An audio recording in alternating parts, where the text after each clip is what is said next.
I know you haven't seen this show before or anything, so Yeah, before. tell me what I need to know. Yeah, I do it like as least like interview style as possible and as Okay. much just like regular conversation shit as Sure. possible.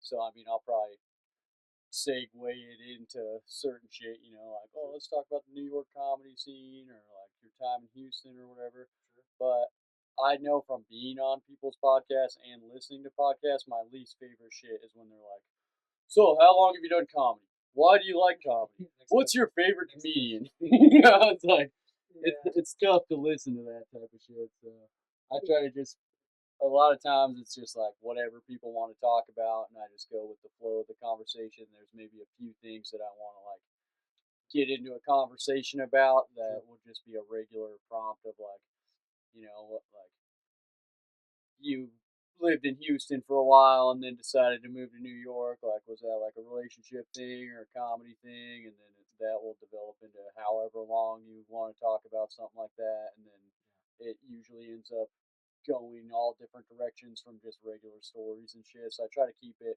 as much like a regular conversation as possible. Perfect. And I usually try to keep it around an hour because that's people start falling off after that. Sure. And not that that's like a strong end. I've done Yeah. some long ones before, but at about that time, I'll say like, "Hey, make sure that you fucking plug all the shit that you want to Sure. promote in your social media and all that stuff." And then that's kind of the cue of me not being like, "Oh, hey, it's been an hour," Yeah. even though I'm tired of sometimes this I guy. do that, and then 45 minutes later, I'm like, "So we We're still like, here. I had a few people do like fucking Joe Rogan style, like want to do 3 hours, and I'm like, I'll talk to you for three Yeah. hours, but they won't listen for No, three you have to hours. edit something to make it. Yeah, I You're mean not. it's hard to get You're people to not a listen. guest on Joe Rogan. Yeah, You're one, not. nobody's fucking famous coming in here. You know what I If mean? he had some big name, then it'd be like maybe Yeah, yeah. could I'll have try to some. milk Yeah, that and yeah, then for make sure. 3 podcasts out of it or something. Yeah. Uh, and then do you're you don't have a stage name or anything. It's just Drew Drew. Jordan. That's it. Yeah. It is a stage name, Oh, okay. but yeah, I just go by Drew Jordan. That's my middle name. Okay. And then afterwards, I'll have you. I'm not sure if it was on your card or not, but give me your social media and stuff so that way I can tag you in this when it comes out. We'll do. It'll come out sometime in March, probably towards the end of it, because I have like 5 episodes pre-recorded. But I don't necessarily tell people like yours is week one, yours is week two, because I just do it fucking however it works. Yeah, it's your, hey, it's your thing. Do it. Drop it whenever you want to drop it. Do I need to lean forward, or is this gonna be too uh, far away? let me do. Check 1 2 1 2. I can slip this a little further Yeah, back. you're fine on. Yeah, Oh, maybe slip that a little bit back. You're fine on your voice level. check. Just making sure that you're on camera right. Because I Oh, had somebody who was way back too like far back. that, and I set it up for right here, and then it's like So if I her lean back, nose up, am I still in if But I lean all the way back? Because yeah, yeah, you're I totally can good. kind of stay here. I set it up better This this is time, pretty. I think. This is fairly comfortable. Yeah, I'm not a bad for a nervous little guy. garage show. Perfect. Cool. Hello and welcome to the Fridge Friends podcast. I'm your host, Jake Martin, and I'm super excited to have a new friend in the fridge from New York City. We got Drew Jordan on the podcast. Hey, what's up? I never thought I'd be in a fridge. Yeah. I thought for sure I was headed straight to a murder. You're like, hey, want to come to my house after this open mic and do a podcast? And I was And then I like, give you the directions and it's way out in the middle of fucking every nowhere. just turn on every dark road. The darker the better, and you'll find my house. Yeah. This is yeah, it's Yeah, it doesn't help that then after you get here, I'm like, just come on in through the garage. And then you're like, I'll be in the refrigerator. like, oh my god, what? I didn't even check to see if this guy actually had a podcast. I'm just going to this guy's house. If I was a woman, this would be a Lifetime movie. Fuck At the yeah. beginning. That's kind of how that mic went tonight, too. It was just like a last minute. They're like, hey, we're doing a mic at this place no one's ever been to before. Yeah. We'll see how it goes. Hey, it turned out great. It was cool. There was a big I've turnout. I've come to Boise several times. I work here kind of remotely, or I live in New York right now, Hmm. but I've worked for this company here in Boise for like 7 years. So I've been back. I've been popping in here a few times a year, and man, it's so nice. These like cities like Boise and the kind of smaller markets, like people come out for the open mics, and it's so Yeah. refreshing compared to what happens sometimes in the larger cities. Houston is okay, but New York, man, if you're doing open mics in New York, it's just you and the other comics, and it can be Yeah. hard to get a read if you go to an open mic to get feedback, and so it's really nice to like have people who want to hear comedy, they're here for it, they're paying attention. Too much entertainment is not a thing in Yeah, Boise. They're like, no one. oh, people tell jokes? Like, hell yeah. We don't even have a comedy club here, so. Yeah, it's true.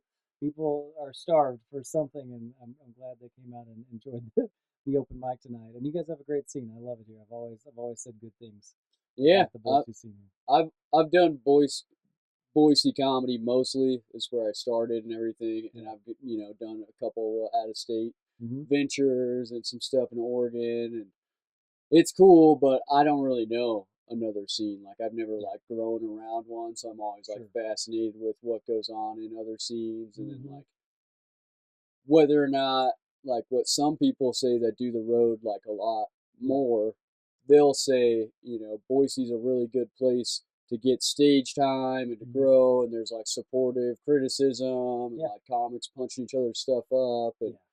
I You don't want know that. what to compare it to, but for me it's done well. Yeah, I mean, every scene is different, and every scene always has like groups in it, and so yeah, I think I work really well and really love comedy scenes where there's some. It's not like competitive Hmm. necessarily, like it's people are friendly and they give you tags to your jokes, and that feels good. When like there's Yeah. so many tags and other people's fingerprints on my jokes. Yeah, You well, it know, gives you a different perspective, then you're yeah. like, oh, I wouldn't have thought of it in that way. And then Hmm. when you merge the two ideas together, it's an even better bit. Yeah, and over time, your jokes always kind of shift and change, and you find things, and so yeah, it's just like that's it. People think of it as like a solo sport, and it's just you and a notepad. Hmm. But having a good group of comics around you who tell you when you're doing something dumb and tell you Yeah. when you're doing something good, and have some feedback, and like yeah, sometimes you do mics and you get out there and the crowds you might not be performing for a lot of people, so you need the comedy community to kind of like Hmm. help point you in the right direction, hopefully, for Yeah. and helps you grow, and then I got to I was co-producer and kind of worked at a club in Houston for years Hmm. called the Riot, and yeah, it was just really good getting that stage time, getting that community, and Are they still a thing?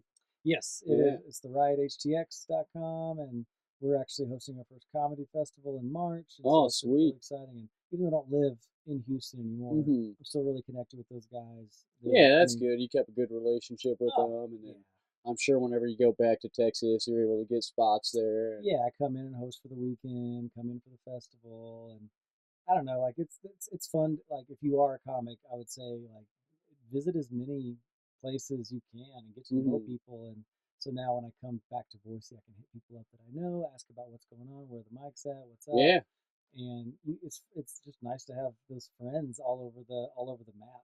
Yeah, Through when the comedy. more connections you make, like you're saying, the more shows you're able to get Yeah, onto, because if you send a text message ahead of time to some comedians that you met on your run yeah. here, then you just say, like, hey, I'm going to be in town these days, Hmm. then they'll be the first people to be able to, like, tell you, oh, we got an opening at this Yeah. spot or this show, And it's friendly too. or, Like if you're in New York or you're where I'm at, then I can help you out too. So yeah, it's kind of like that's just how comedy goes. Like there is a cool, even though it's kind of a weird community. it's definitely a weird It's community, but it's a community. yeah, it really is like the comedy community. You start to see like it's actually kind of small nationwide, and you Hmm. start to run into the same people in different cities, different things, and it's like it's a fun thing. It's like I don't know, when you become a comic and you start doing it more and more, like you only want to hang out with other comics because it's a different Yeah. kind of conversation with comics. It's the best hang is with a bunch of comics And too. I've got in trouble before because like I'll be hanging out with some of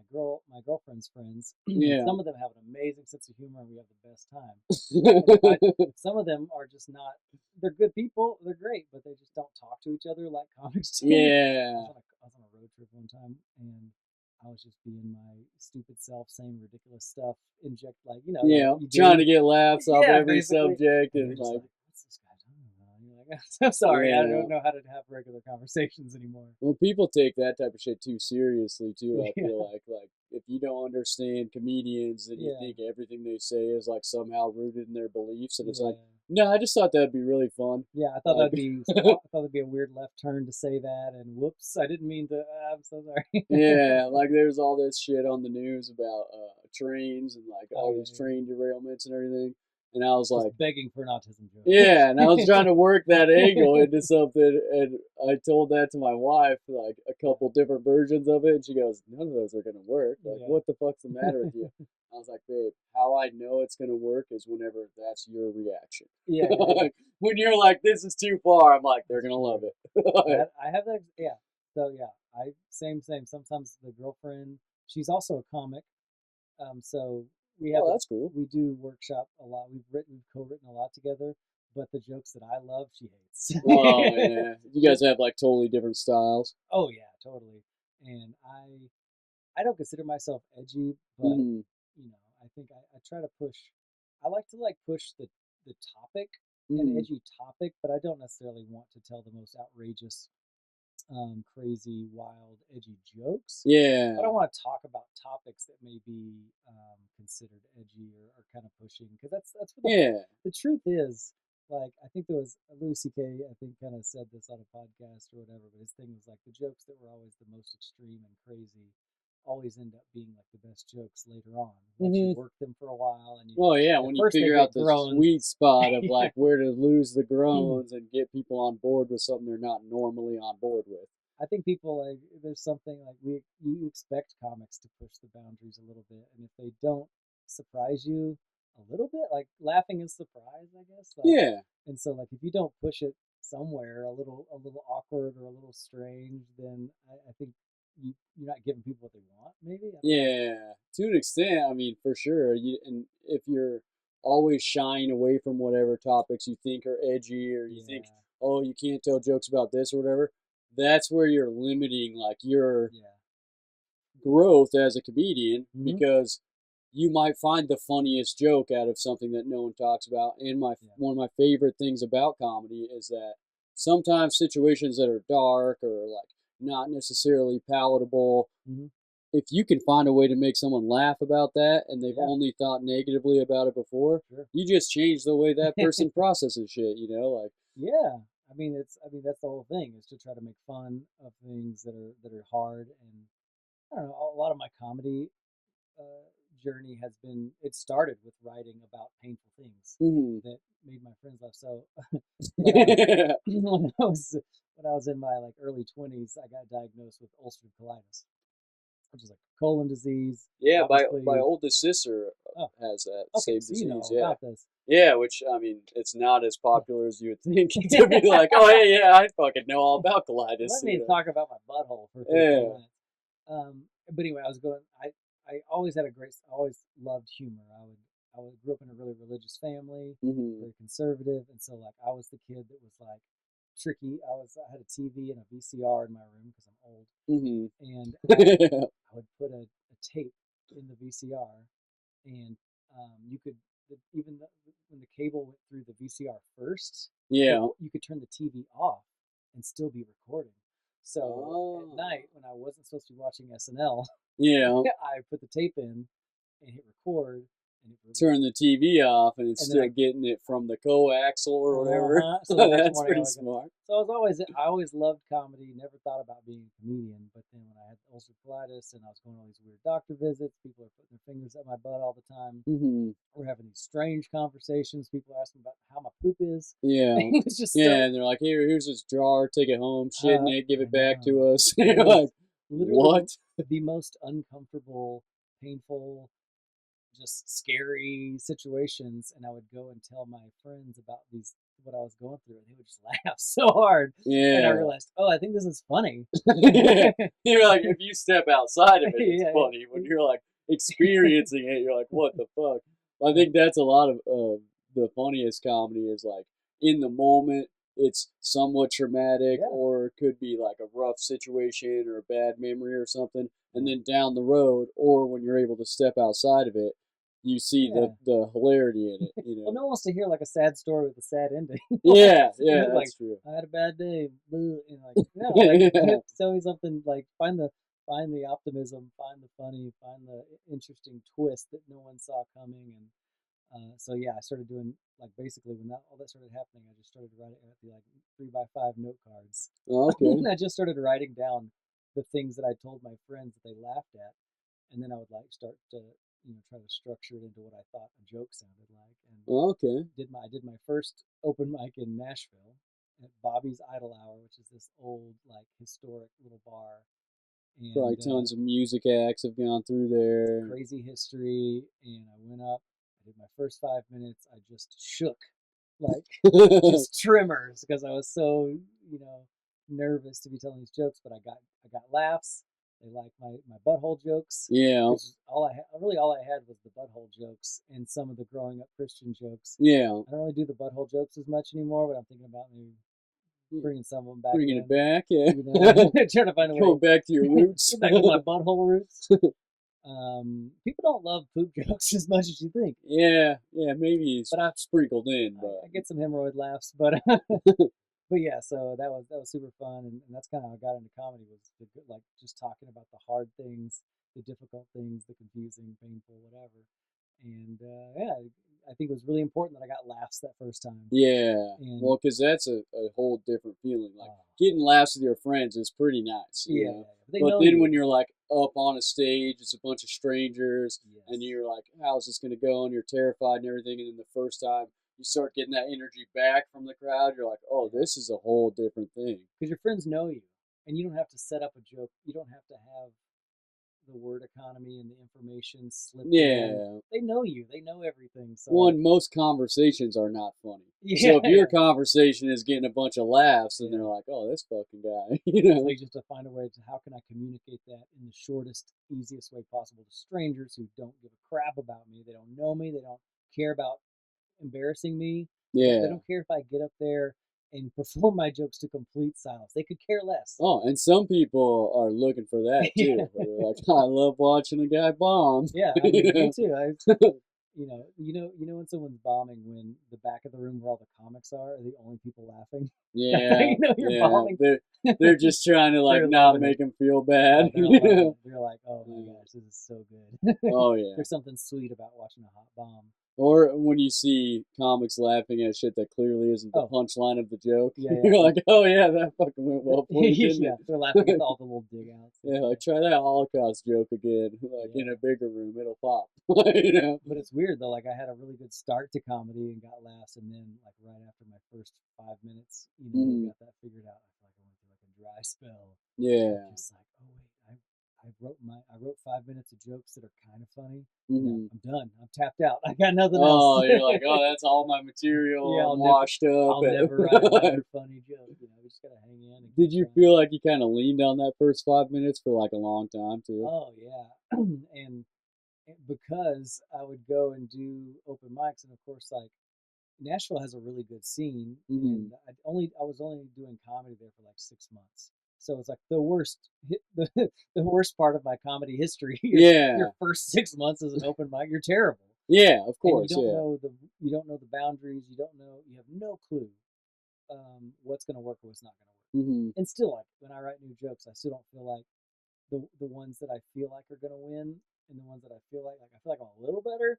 but you still don't know. So after those Oh yeah, first, that's why it can't be like what you were talking about, just you and a notepad like some people think it is. It's like, yeah, no, there has to be the audience involvement. That's yeah, what tells you if it's funny, and then a whole another dynamic to yeah, it. and then the open mic scene is such crazy too because you get into these open mic scenes and you're doing comedy with other open micers Mhm. who are doing like really offensive racial Yeah. abortion rape jokes and Yeah, they're trying to throw the edgiest shit out there so they yeah, can like stand out from the crowd of uh-huh, crazies that are all already crazy in their yeah. own way. That's why they're doing comedy. And the other open micers will laugh at that stuff. But the first time you get in front of a real audience, like they don't want to laugh at that Oh crazy, yeah. dark, brutal, like that's not their normal, whatever. So when you start getting in front of real audiences, I feel like you start to get a better sense of what's in bounds and what you can make work. And but it's that first 6 months was tough. You try anything I wrote down.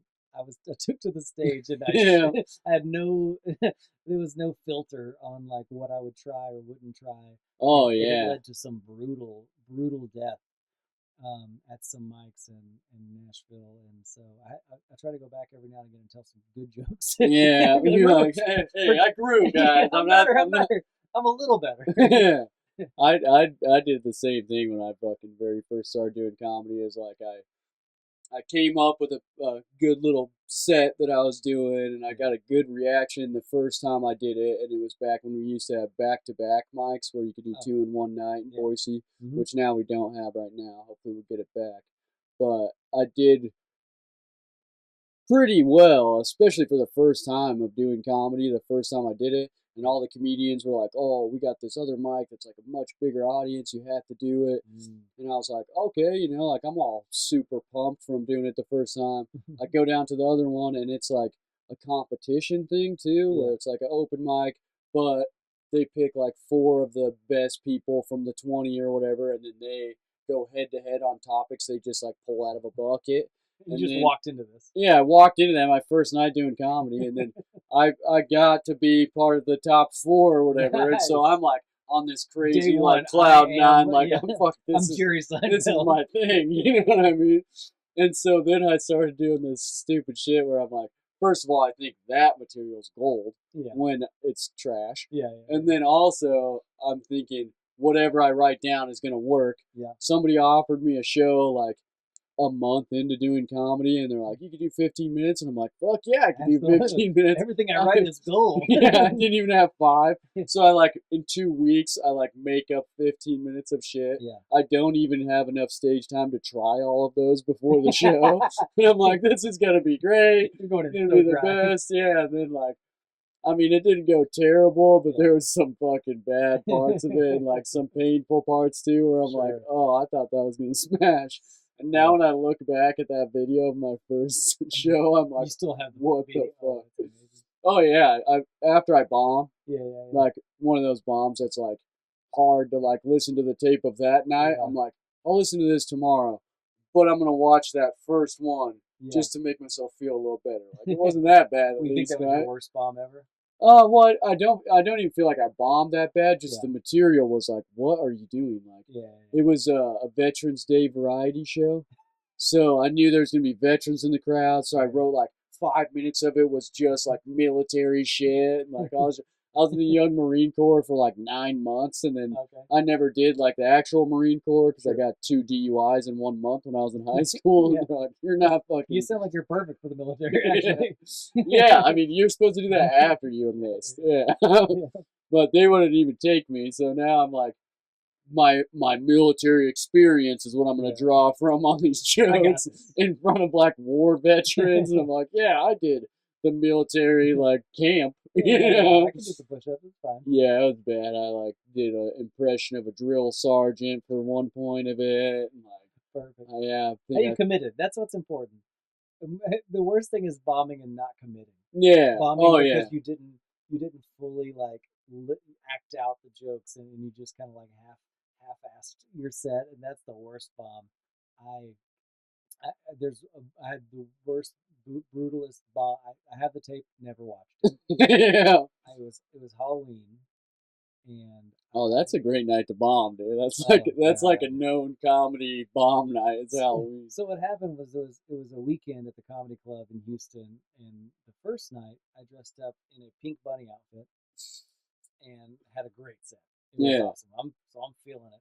Yeah, you're like, this is my new thing. I'm I just gonna got do this in this a in April. costume. You're You just like know? you're just more free or whatever. So the second night I got real smart, and I was like, I love Mitch Hedberg. He's Mhm. like my favorite, one of my favorite comics. Norm Macdonald, Mitch Hedberg, those guys kind of Super clever. really Like, influenced me, and I've always like I really was drawn to them, and I ripped them off wholesale the first couple years of my comedy mhm. experience, and so I dressed up like Mitch Hedberg in this comedy club in Houston. Um, the way the marketing was done, it seemed to draw a lot of new people who'd never seen comedy before. Okay. It also drew in a little bit of an older audience.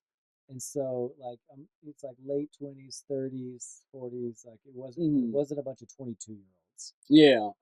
But it's all over the map. But at that point that night, I remember it was in the mid range or whatever. I dress up like Mitch Hedberg, and I come out, and my first joke was like, I'm not Kurt Cobain, and that gets a little bit of a laugh.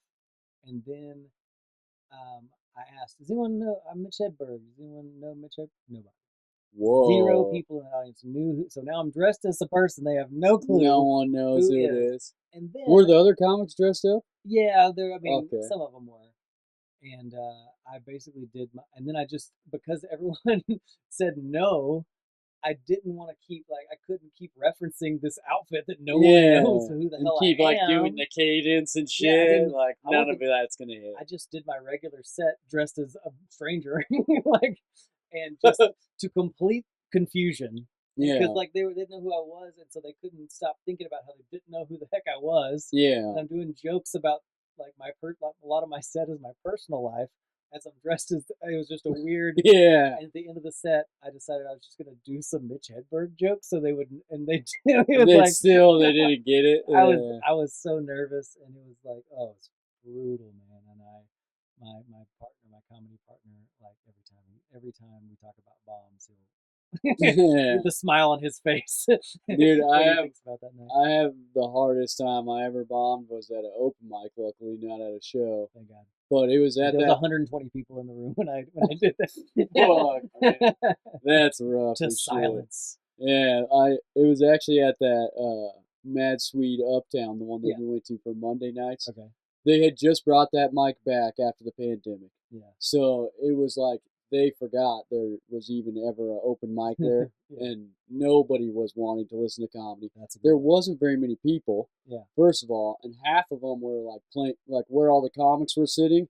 That used to be the darts playing area, and Yeah. there was like a heated dart tournament going on, Of course. and that was way more fascinating than the comedy thing. Totally. Was super new in comedy, so like I'd done like not great, but I'd never bombed like where nothing works. I'm like fucking up my words, forgetting jokes, you know. And I have a clip from this that I saved because at the very end I couldn't even say like material. Yeah. I just go, thank you guys for letting me do my material. And like stumble, the fucking stage is 2 inches up, and I like stumble off the stage, don't even shake the guy's hand, and then I have to sit there because I don't want to be the dick who just like Walks leaves, out, you know.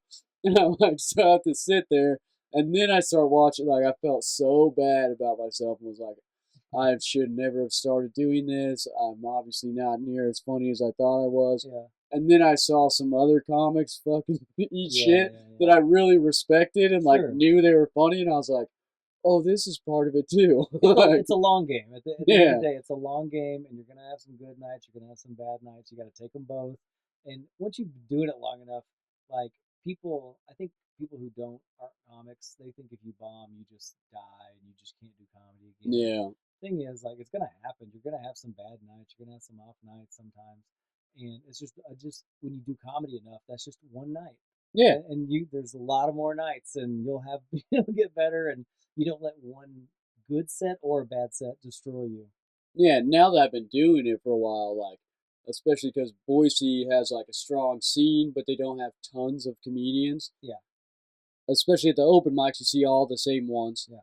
So I can confidently say I've never seen any of those people not bomb at least once in the time that I've been doing it. You're gonna at first you're like, no one does this. Everyone's funny, you know, and then you're like, oh, I'm a piece of shit. And then you start seeing it and you're like, oh, okay, like I saw that work and fail. So it does suck to bomb or have just a terrible set when the person before you and after you has a great set. Yeah. You're like, it's just me. Yeah, you can't blame the audience. You can't do none of that. None of those fucking ways out. No way to get it out was of me, 100%. It was literally my stupid joke. But I think that if you're not trying something new, if you're not, just like with anything, if you're not innovating, if you're not trying to work new material, and if you want to go up to every open mic and do the same 5 minutes for the rest of your life and be safe with jokes, Then great. you'll have 5 minutes. You'll have 5 minutes of comedy forever. And you'll be a local legend. Yeah, everyone will be like, everyone will be mouthing your jokes with you Yeah. as you go on stage because they know your entire set front to back. And there's quite a bit of that in Boise too, It's because hard. there's not enough of like I said, there's no comedy club here, Yeah. and there's not enough of like a road situation for most of the Yeah. comics It's a or little the far from the ability to next city. travel. Yeah, like you got Salt Lake's not too bad, Yeah. and then a lot of people go to Portland. I've Mhm. done a couple to Portland because it's like you can get there in half a day, and they have tons of like rooms, and Yeah. it's strong comedy community. But really, if you get comfortable knowing that, like, hey, I can get a good audience reaction Mhm. 4 or 5 nights a week in Boise doing this 5 minutes, and I just polish it up really good, Yeah. a lot of people get comfortable with that, and then they'll sprinkle in one new joke every few weeks, and then they don't ever really like completely gut their set. Yeah. I mean, obviously there's a strategy to it. I think it's not rocket science, but it's like try to open strong, try to end strong, Mm-hmm. and then in the middle, try to put something new in there every time. And but that's scary Yeah. because if you're trying to play it safe, you're never gonna progress. Yeah. It's like one of those things. So it's never I don't know. It's to me doing new material is the only thing that's fun. Yeah. Like, it's the most exciting for sure. because it's like you're stepping off a cliff and you're like, I hope something's there to catch me. And Yeah. because once you do the same jokes over and over again, it's hard to stay in the moment with those. It's hard to like emote the feelings that you're trying to whatever. Yeah, because if you don't feel it, the audience doesn't feel it as much either. Once you've told that joke 1,000 times, like you don't feel it. You have to manufacture that. You have to get in that headspace and deliver it. That's why I think sometimes jokes that used to work all the time stop working. Yeah, is because you're not in it. You're not feeling it. You're not expressing it. Maybe sometimes, and because you got numb to it because it's just words to you now. Yeah, the joke didn't get old. You telling it did. Yeah.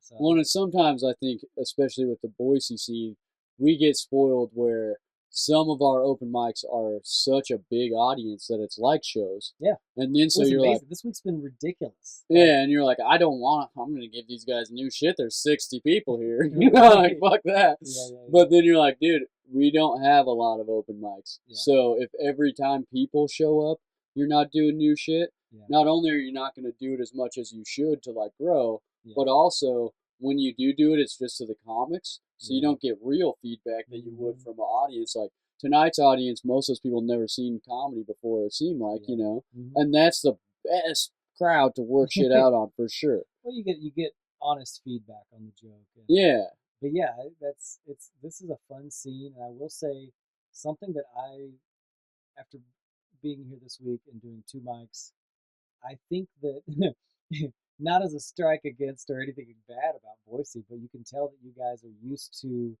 performing your jokes to small audiences or audiences that may or may not be receptive because you're all really loose. Yeah, I've noticed that even the comics that are probably a little newer, they seemed. I wish I was that loose because they're always ready to dig out of a joke that doesn't land or people not paying attention. Like you could just tell it's like these guys they're in a kind of a rough place to do comedy. Yeah, it's not something that everyone like people aren't just slamming into shows or whatever. But it does give you there's a benefit to that too because now you're always ready to find your way, get a laugh out of a joke that maybe no one was paying attention to, or it wasn't a big enough audience there. One thing doesn't land, and it's not the end of your set. You're just like, all right, I saw so many comics tonight, and I don't know how long they've been doing it, but they looked very comfortable, and they rolled with the punches. Whatever happened, they didn't let it fluster them. And didn't shut them down. Which is me. Oh God, I have the most like negative internal talk. I'll be in the middle of a joke. If they don't laugh, it's like, oh, they hate me. They don't like me. I'm stupid. That joke was dumb. They think I'm a bad person. They think I'm a whatever. And that's what's going on in my head. And then try to tell jokes and be entertaining while you're thinking that. Yeah, like, when you're not like gonna happen. mentally killing yourself. There's comics in Houston like and I think we were talking at the place. I forgot who it was, but um, sometimes some people's sets when they're bombing, they can gracefully bomb, and it's almost just as good as a great set. I think it was Brody I'm Stevens. fascinated by that shit, Yeah, dude. there's a guy in Houston. I think he may be moving to. I think he might have moved to LA. But Zod Devji. Um, Zod is an amazing comic, and he hardworking guy in Houston, and he's opens for Whitney Cummings Oh, a lot. okay. Oh He's yeah. written on some really good stuff, but he's not afraid to try new stuff, and Mm. we've all seen him kind of eat it hard, and he just never it never bothers him. He has so much fun, Yeah, that's even when crazy, jokes dude. don't That's work. such a good skill. He's got like it's just like it almost makes him better when the audience isn't with him, Yeah. and it's wild. Yeah, But that's he crazy. murders most of the time. Yeah. But if you see him have a bad set, it's like a gift to watch him work like that. And that's one of the good things about being in a community of comics is that you learn through watching other people's experiences too. You don't have to experience everything yourself. Oh You yeah. can see how someone else handles it and goes, okay, I see what that guy's doing, and if I ever get in that situation, I'm gonna try something similar. Definitely. And me personally, I've learned from like way more experienced comics how to deal with certain situations where it's Yeah. like I bombed so hard at that one that I was talking about where there's like a dart tournament going on and Yeah. like It's everyone like trying to cares perform way in front of a more. football game on a Yeah. TV. Well, and then so when Brutal. I did have to perform in front of like sports going on, or like there's 10 musicians before me, and Yeah. then it's like a rowdy drunk bar that's used like lip syncing along with the band or whatever, and then you're like, hey, you want to hear about my dick? You Yeah, know? yeah. It's like, You're like, what's happening to my night? yeah, from watching other people who've developed a set of skills to deal with that, Yeah, I go into it with a few weapons instead of just like, sure. now I can't talk. You don't have to. Because like, You don't have to learn every lesson yourself. You can watch other people, and yeah. yeah, sometimes like the best comics, like it's so fun to watch a really good comic because they'll go up on stage and you know they have great material, Hmm. and they'll just kind of like shit on the room and what's going on and this person, and before they even tell their first joke, they got the room like laughing and Hmm. loosened up just by like because I used to when I used to be early in my comedy journey or whatever. I guess you have these blinders on, Hmm. and it's like for the first year of comedy, I couldn't even see the audience. Yeah. Like I was in my own little world of pain up here, just trying to get these jokes out. Yeah. The only thing I think about is the next word I'm about to say, Yeah. and so I never heard a real response. I never saw someone's facial reactions to anything. I was in my own little cloud up there. Yeah. And that opens up a whole Yeah. different dynamic to it. Yeah, so when you finally can relax and see the room and feel what the room is feeling and comment on that, oh, Hmm. you like that's I think that's a nice sign of a growing comic that they're just like they can see it all, they can Yeah. take it in, and I used to they write can jokes to pretend to do that yeah, because I would see like all the comics that like I idolized the most or that I felt like had the most experience or did the best. yeah, I would see them doing that where they're like smooth, they're super confident up there. yeah, They're talking about this guy in the corner drinking and what the room looks like and stuff. yeah. So I would like write You would jokes. pre-write that out. Yeah, Like, like I know what this room looks like. Let me just exactly. Yeah, I'd be like, "So you got a lot of artwork in here." Fucking like, a brewery. Okay, yeah, yeah. and I'd make jokes like specifically towards like, all right, every time I do this room, I've got this one loaded, so people think I'm just like I see that saxophone or whatever and make a Yeah. reference to it or some dumb shit. One time at a mic, I remember I think it was a mic, and I went up and I kind of like had some jokes that were like on paper at home, and I was writing them. And I was Hmm. like, oh, I'll just say this. And the joke was something I referenced like, oh, sorry, I just asked that question because my girlfriend's in the back, and I wanted to see how she would respond to like a pegging joke or something. Hmm. And I did that one time in this like dead bar, and like I literally got the joke out, and someone yells out, "No, she's not." No, she's not. Oh Yeah, I was like, fuck. yeah, you're right. I shouldn't have Yeah, said that. yeah. They like look around. They're like, "Is your No, girlfriend like a 45-year-old yeah, dude?" Like, there's not even a woman in this room. yeah, You no, that's not true. yeah. Comedy does like it has to be believable. And It doesn't have to be true, but it does have to be somewhat believable. it fucks you up if you're like leaning on crutches like that Yeah. too. Like I had, I thought I was so smart. I was like pre-writing the in between whatever, Yeah. the little riff. But I pre-wrote a riff between whatever, and it just So they think it's a bombed riff, in but my it doesn't. And then, like, when you did it, you're like, fuck. That was Like, good. I was writing those artwork jokes, and then they fucking, like, They changed remodeled the bar. And I'm like, oh, fuck. What am I going to do now? I didn't I really got 10 prepare minutes for on this this. room, and they just changed it. Oh, Oh, I guess I got to do some real material. that's amazing.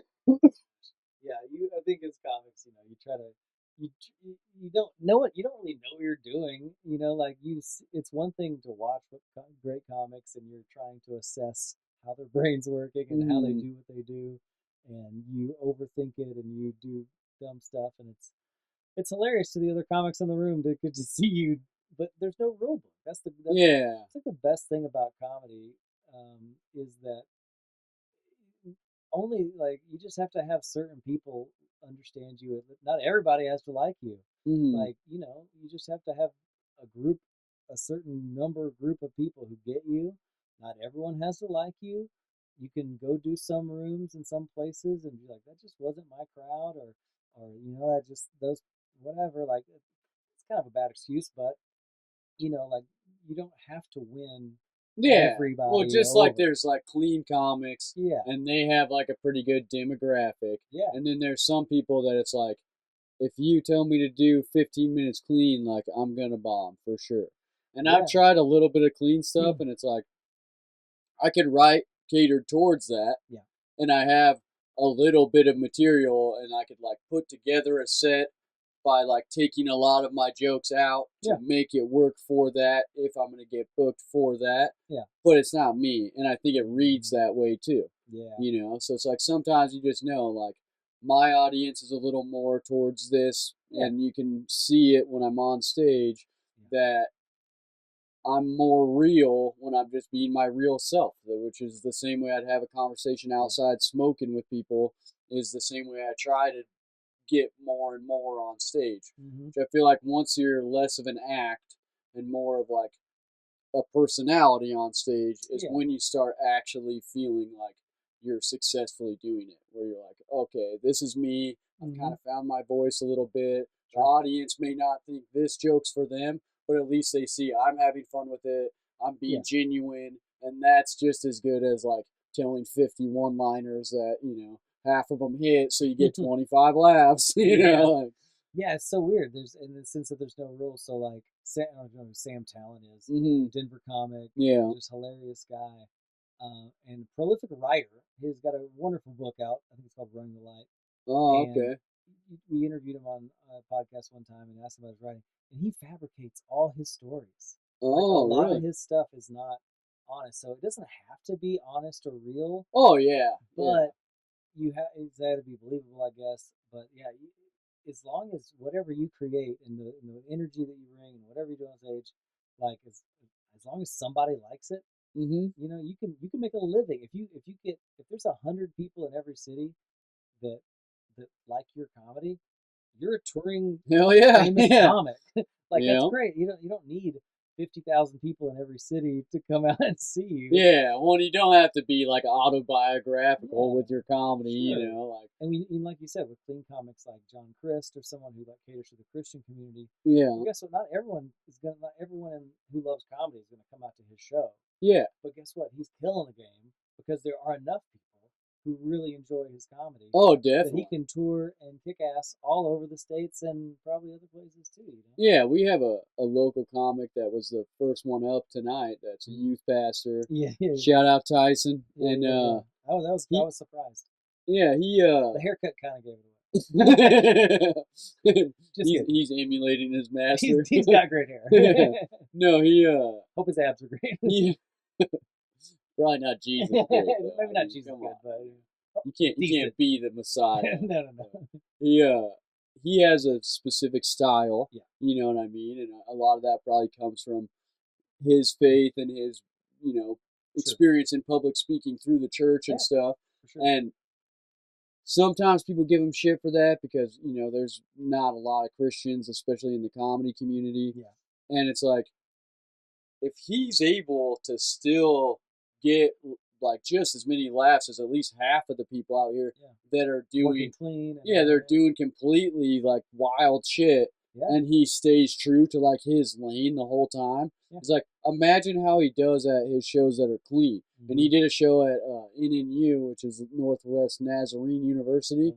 Fucking obviously crushed. You know what I mean? Yeah. But it also showed that like he Because he knows his audience. yeah, just like we're talking about doing like rougher rooms or Yeah. like rooms that don't have a lot of people there. Yeah. If you think about it, he's doing that all the time. Yeah. You know? Yeah. So he's like lifting extra weights at the mics. And the same thing with somebody who wants to be way too edgy every time. Yeah. Where they're like, this is all my abortion jokes and suicide jokes back to back and in cap it with school That'd be shootings. real funny. Yeah. It's That'd like, be undeniably funny. yeah, or only perform to bikers, you know? Yeah.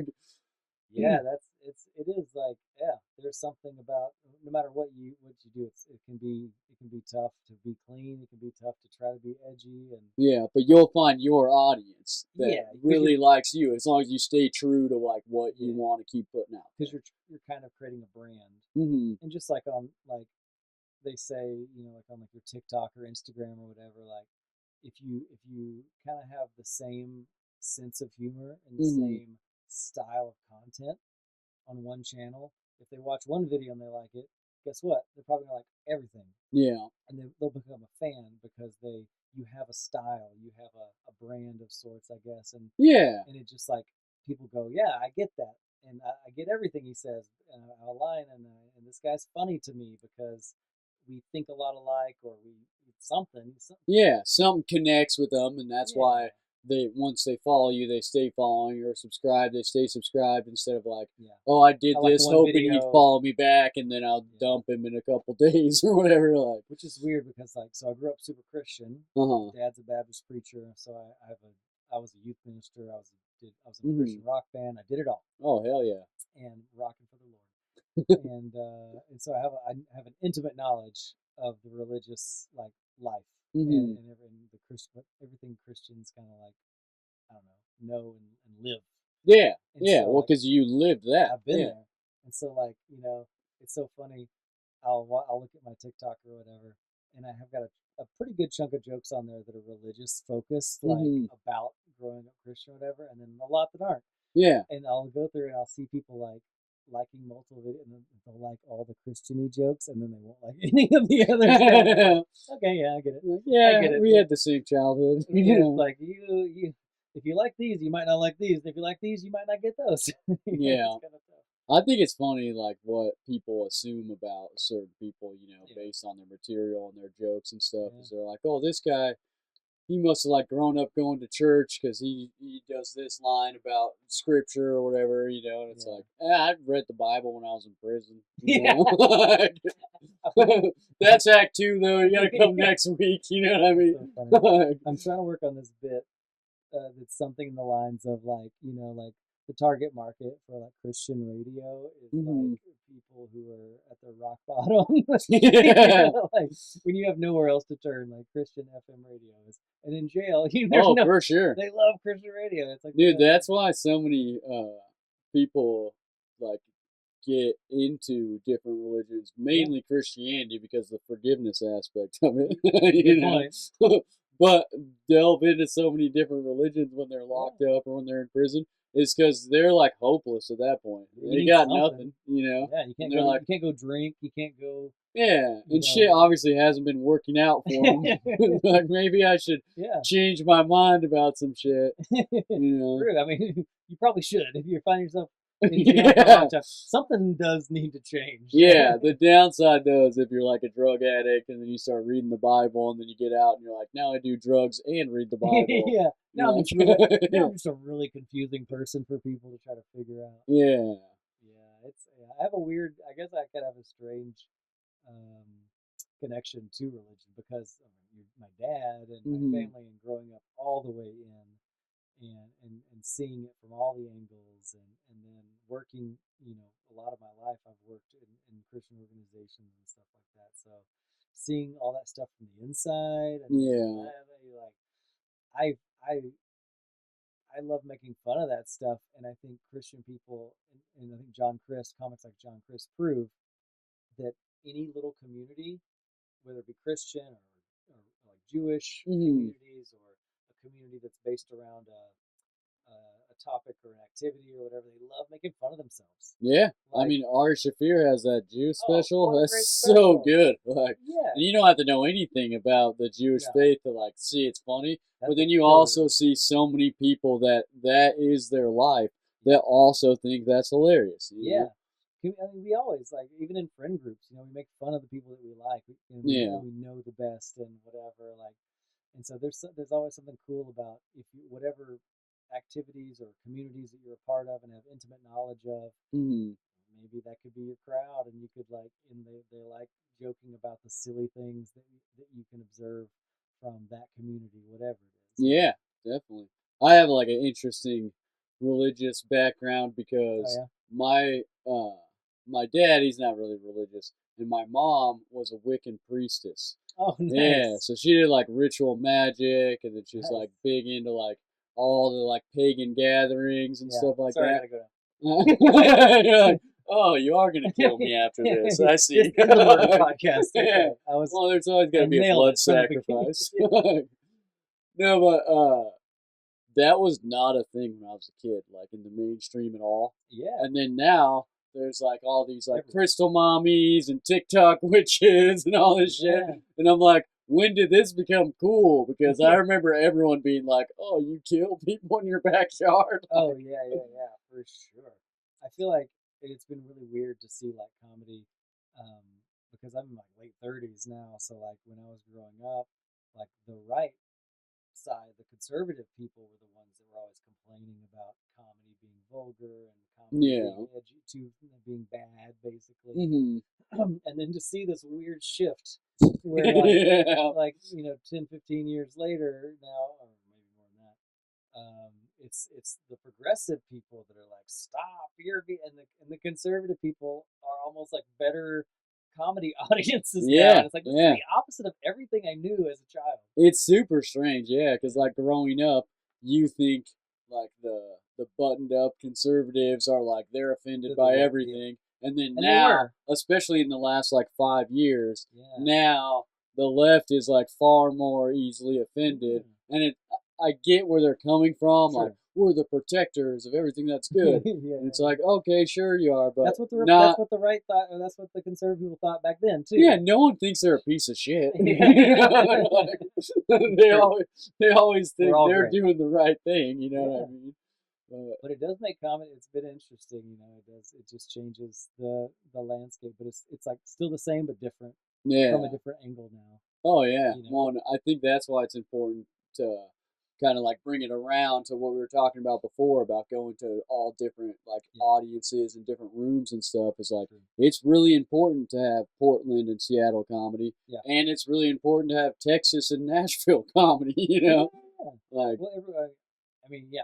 Comedy fans are in every flavor, oh yeah, and if you're a comic who can work well in every situation, those jokes are universal. yeah. And you always, especially if you're doing the road. I think if you're like doing road work, that's when you find out, are these jokes only working with certain audiences, or do they kind of work with everybody? Yeah, And well, those ones that work with everyone, those are gold. that's the keepers. Yeah, Yeah, that like work any audience, any room, even if they haven't like watched much comedy, you can get them to laugh. That's an yeah. undeniable bit, you I know. remember the first time I did like Houston is a weird comedy scene in one sense that Houston has a white comedy scene and a black comedy scene, Mhm. and you can do comedy for 5 years in Houston as a white guy Mhm. doing all the rooms that are commonly done by white people.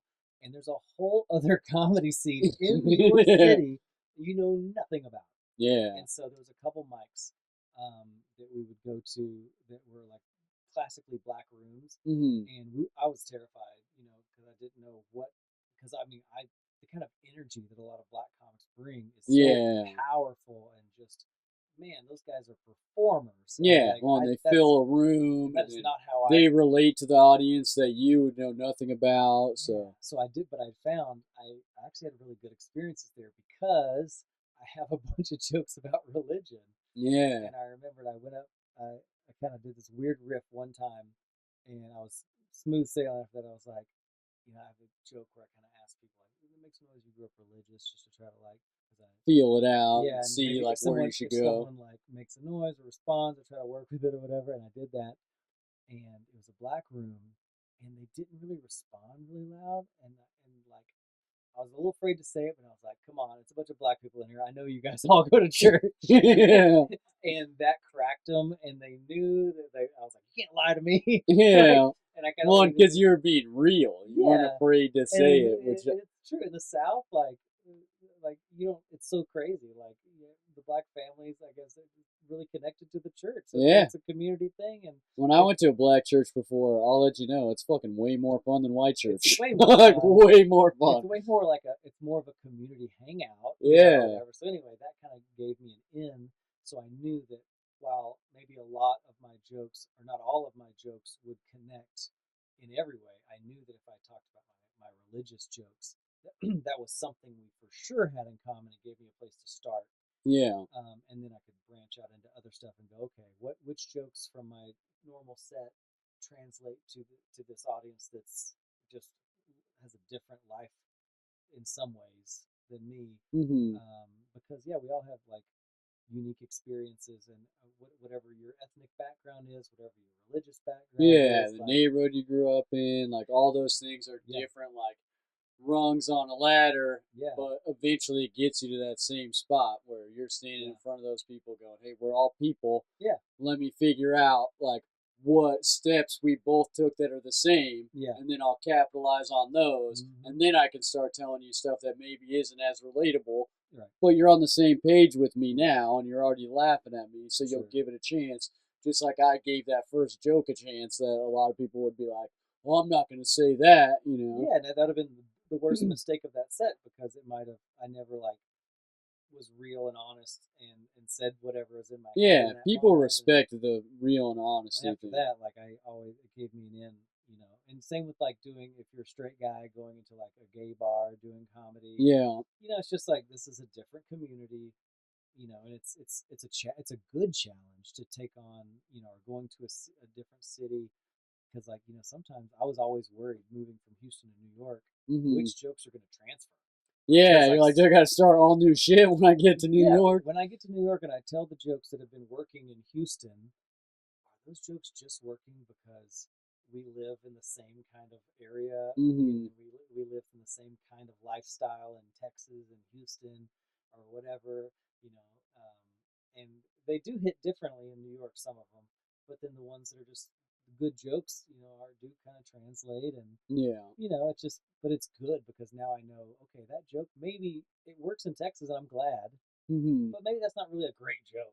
Maybe Yeah, for maybe everywhere, it's not, it's maybe nothing, that one still needs work. Maybe Yeah, so that's a chip. I recently just saw this same uh, concept play out. Like last week, we had a show that they do monthly here. It's called the Funny Feud, and Mm-hmm. it's kind of like a riff type situation where you have teams, teams of three comics, and then the host like tells a topic and you're on one side or the other of it, and Sure. then you just start making fun of it. You Yeah. get like 3 minutes to think of shit, and you start making fun of it.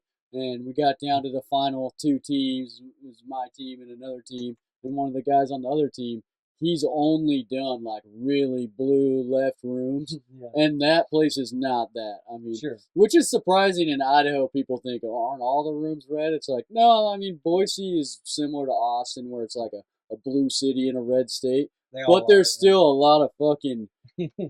rooms that are still like full of all like right wing people. Yeah.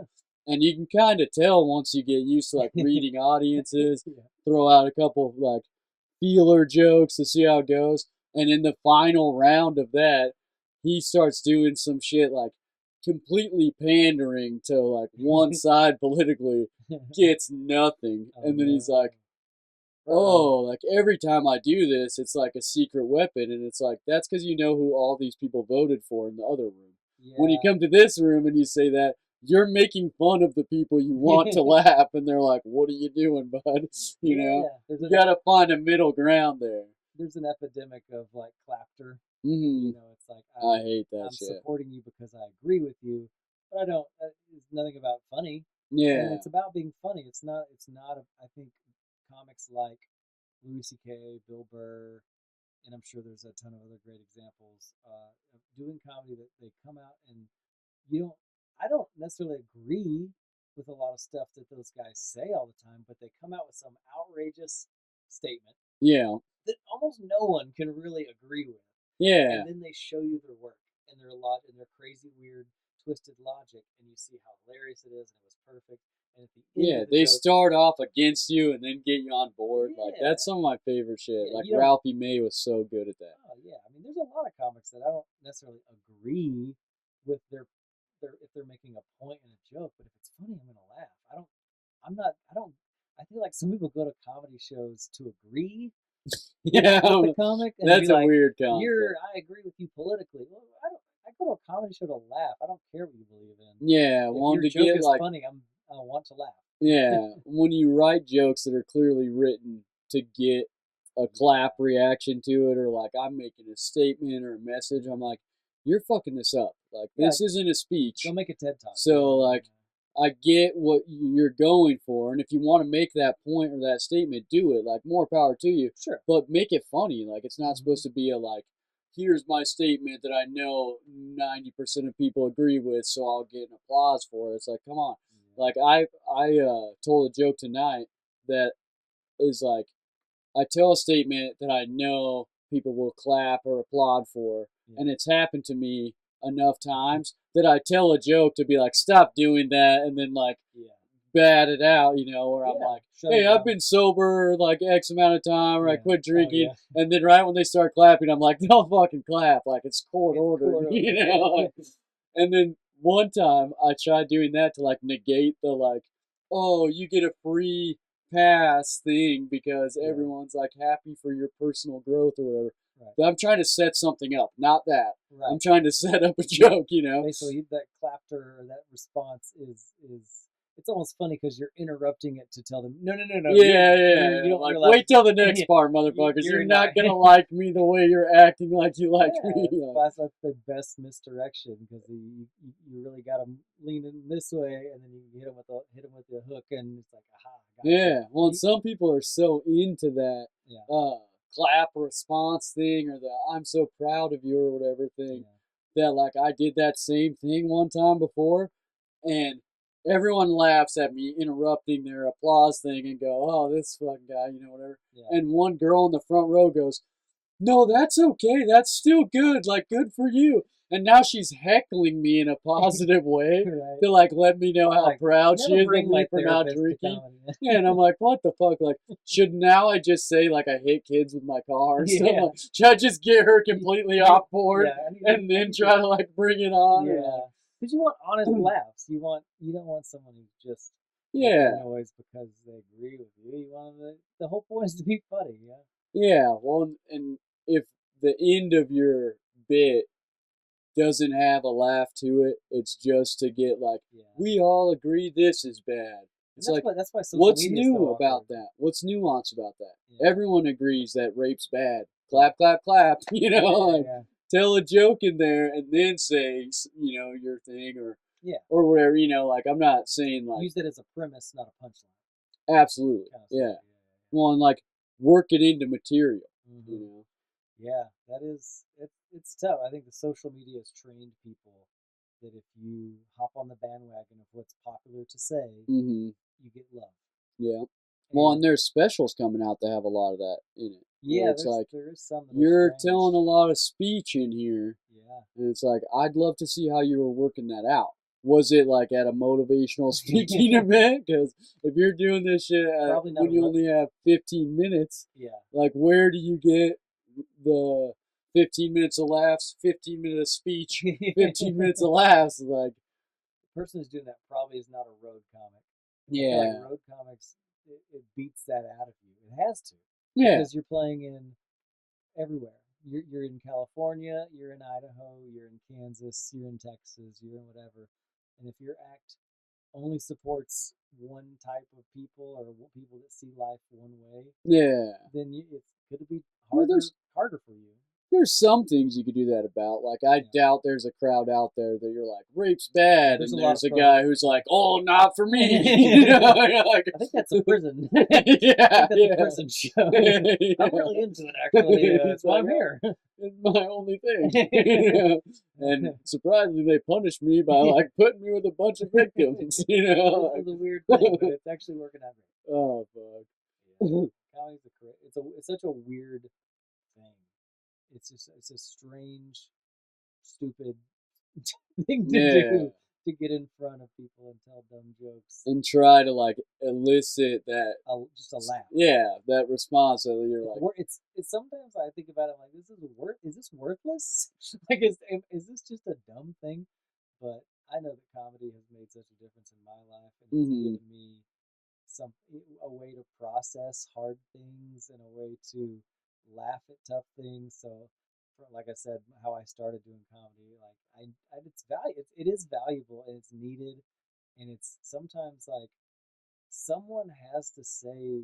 I think maybe I read this somewhere. I don't remember that exact idea or quote, but like somebody has to step up and call nonsense nonsense. Yeah, Like yeah. when the world's going kind of wild and weird things are happening, like someone has to be the truth, tell the truth. Yeah, if no one makes fun of shit, then Yeah. people are just gonna always think they have it right and they're right on target. And Yeah. like, Or it might people change your thought mind. they were right 200 years ago, and none of the shit they were doing It's we all would be cool with. You know, like, Yeah, and sometimes people like you need to be like, oh yeah, that is kind of dumb. Like, hmm why am I?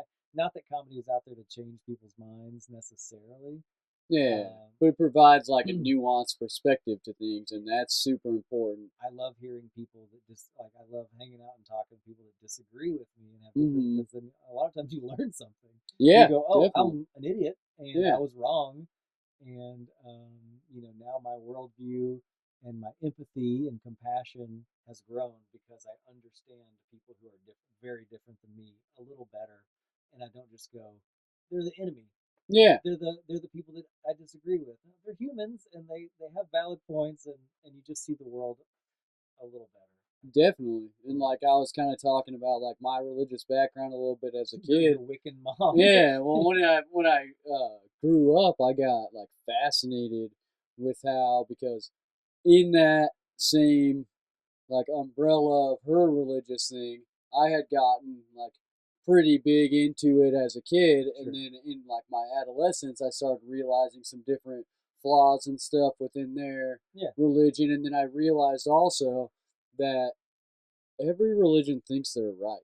for sure. And then so they're implying 100%. that the rest of the religions are wrong. Absolutely. So it's like Which is once really you funny with step out, Christianity because they're so close to each other. yeah, There's oh like yeah, 10 different denominations of Christianity or more, and each oh one of them hundreds, thinks that yeah, the one who's almost the same. yeah. They're They way have off. a different Sabbath. Yeah, Fuck those guys. you're wrong. You know, yeah. Won't see you We're like in heaven. water baptism. No Yeah. way, that's a part of it. Hope you Yeah, like hot places because you're going straight to hell. yeah, Yeah. yeah. It's wild, dude. It's And kind of crazy. so I took the approach of like I was fascinated by different religions of like how they also are so set that they have the right answer to these questions that nobody really has the answer to. We're all kind of guessing You know, a little bit. yeah. We're So all then kind I of like read, the Bible, but also the Book of Mormon, also a bunch of Eastern religion, like Buddhist and Taoist stuff, and Yeah. like I just started becoming like a hobby theologist. Yeah. Like, It's the most. I mean, I think Norm Macdonald, one of my favorite comics. I think we all found out that he was hiding the secret that he had hmm cancer. And if you go back and watch some of his specials, he tackles a lot of death yeah. and those hard and those big questions. What happens after you die is hands down got to be the most interesting question possible. Well, everyone thinks about it. There's Yes. no way you don't. If you're like, I don't care, it's like, I don't believe you. Yeah. You might have like You brushed it to the back yeah. of your mind in a way, Sure. but you have thought about that just like every other human being has, because our Yeah. mortality and like our ability to recognize our mortality is Yeah. part of what drives us to do all this stupid shit we do. You Yeah. know? And that's a universal theme through everyone, so it's great for comedy hmm because no matter what you believe, you've thought, you've wondered what if or what happens if. Yeah. And he's a I don't know if you know the bit, but there's one. He's like, I don't know what happens after you die. I know what happens right directly after you die. You Yeah. are found. Yeah, man. He's got this great bit about it. Oh yeah, And and yeah, it's totally Norm style too, oh, where it's for like you sure. think it's going one way, and then Yeah. he's just like, it's actually just this real surface level thing no one said. You Yeah, know? yeah, yeah. And I mean, even though, my religious and kind of like faith like thoughts have definitely shifted over the years, Hmm. I still find it incredibly interesting and love to just talk shop about it. Oh yeah, Even though like I'm not quite maybe in the same place as I was when I was 15, 16, or 20, like I think it's one of the most fun things to talk about. And now instead of arguing with people and debating people, it's more just interesting to be like, what do you think about that? yeah. I What used to be what's real like what's your opinion? Because I'm just anti curious. this or anti that, and now that like I did a lot of my own research and Yeah. kind of found a love for You that Googled as it. like, Don't get serious. Research. Come on. well, you can't. How long are you gonna be on the computer googling the Bible? You know, that's what I do now It's a because I big can't book. remember the numbers. Like me Yeah. and Tyson will get to talking and be like, "What about when it says this?" And he's like, "That's not in there." I'm like, Hold up. I don't know the number, dude. It's Yeah. in there." Then I Google look it up and it's like Bible.com, it. John 3:16. And I'm like, oh, everyone knows that one. Yeah. You know? Yeah. I was very, as a young person, it just anytime you're new into something, or it kind of consumes your identity. Like they're the worst type of religious people, because or with anything, because you're Yeah. so passionate about it that you have to argue and fight because you have to be right, Well, if and you it's just a can't crazy way to live. accept people poking holes in your theory, Yeah, you because know? you can't lose. Yeah. You have to, because you believe you're 100% right, Yeah. and there's an explanation for everything. But like, God, it's like this stuff is loose at best for what we like. At some point you have to go, Yeah. how there's no way that we have it all figured out about what this earth and life is. Like, there's just no way. We're guessing at best. We're using these old Well, and there's scriptures such and like good philosophers. wisdom in all of the books, but also so many things that you could be like, Hmm. put this and that together and tell me how it still makes sense. You know, I've never found a Absolutely. religion you can't do that with, Yeah. but I've also never found one that's like, this is garbage. There's nothing good to be learned here. It's like, no, Yeah. there's a lot of good to be learned there, Yeah. but maybe not take it so fucking seriously. Yeah, there's wisdom everywhere in different religions and philosophies and stuff like that. But yeah, I think no one's got it figured out all the way for sure, 100%. Yeah, I We're all guessing a little bit at best, yeah. for sure. Well, at best, and then like the not admitting that you're guessing thing is like somewhat Yeah, frustrating. But like I get it, it's your ideals, saying I don't know as like a passionate Christian is very hard. Oh yeah, It's because very you know everything from the beginning to the end, just yeah. like God. Like we basically kind of make idols out of ourselves as all knowing, all understanding, Yeah, and we have the answer to everything. one of my favorite part of the Bible is when Jesus is poking holes in the church like that. Right, It's right. like, come on, guys, like Yeah, he's like, this rule doesn't make sense. This doesn't make sense. Like, let's mhm. just, Yeah, you're twisting, no matter how good or how honest you try to take it, like you're gonna twist it a little bit inside your head and inside, yeah. obviously in the Bible, I guess like the people in charge twisted it a little bit to their advantage, Hmm. and it's Well, just just like people in even prison even if we're not gravitate trying. towards the forgiveness thing because they're Yeah, like, that family I killed. I mean, yeah, they yeah, knew I was gonna do that. They always did, and now I said my prayer, like yeah. It's over. they're fine. Let me out. I'm a changed man. Yeah. Like if that kid was gay, he's in hell, I'm in heaven. I just did the world a favor because I killed him. It's like I don't know if that really makes Yeah, sense. Like, maybe doesn't quite all. yeah. It doesn't work out I that have way. a tattoo that's like the rosary praying hands, but it has all different religious symbols on Oh, it. nice. Yeah, and it's basically just so like if any of them are right, I can still go to their hell. You know? Yeah, it's Like, even if one of them's right, all the rest of them are wrong. yeah, So so they're like, you can't tattoo this on you. Some of you can't tattoo anything, but definitely they're like, you can't have so this, you're not Jewish. this one or that one. Yeah, I mean, even yeah, I'm definitely not Jewish or not a good Jew if I have all these tattoos, Believe that, But yeah. even like if I was Christian, they'd be like, you can't have the pentagram tattooed on you. And That's a then if I'm mistake. pagan, they're like, why are you like, have all the the rosary beads and the Bible stuff, and I'm like, maybe because I just want You're creating to. you have a go straight to hell tattoo on your arm. Yeah. Or I get into all the Yeah. heavens, and I'm just like hopping to different ones. Make And a I'm like, passport. this is, It's a heaven passport. who fucking knows? You know? And they're like, actually, this is the right one. This guy. And I'm just by myself, which would actually be hell. Which is actually Yeah. true.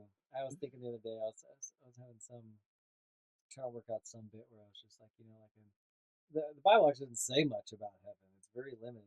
Hmm. It's not a ton of information we're working off of, even in the Yeah. Bible. Gold streets and whatever.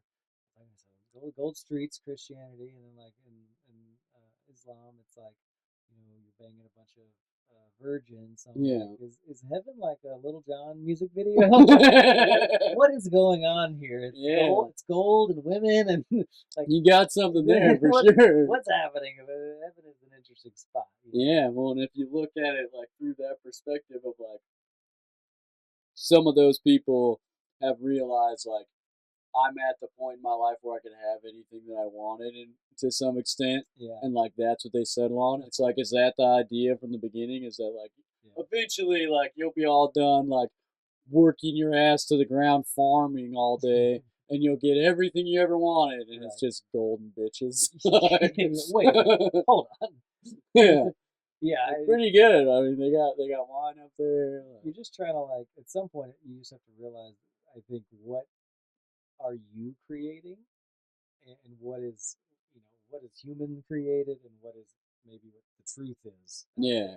It's like, and I think if your religion says that you get to bang a bunch of it might be a pretty human instinct. One question I've always had with that is like, what is those girls' religion? Where do they go? Like, are they like punished from doing that? That's why they're up there because that's weird, Or is that heaven for them too? They're just like, I always just wanted to be with like 69 of my other sisters and one dude that probably can only satisfy half of one of us. It's a rough time. Yeah, it's a rough time all the way around. But they're in heaven. Yeah, it's just strange. It seems like some things are like strangely, obviously people created.